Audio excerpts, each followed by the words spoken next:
पाठागार रखिपर। तेणु पाठागार भूमिका छात्र जीवन में बा मनीष जीवन खूब गुरुत्वपूर्ण।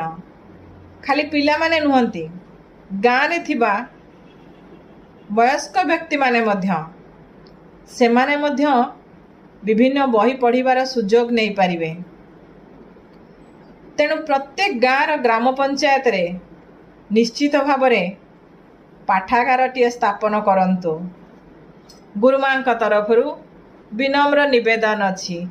आशा करुछि निश्चित भाव में मो प्रस्ताव आपण मानंकु भल लागिबो। अनेक योजना खोला जाउछि, तेणु पाठागारटीए निश्चित भाव में प्रति पंचायत रे स्थापन करा जाऊ।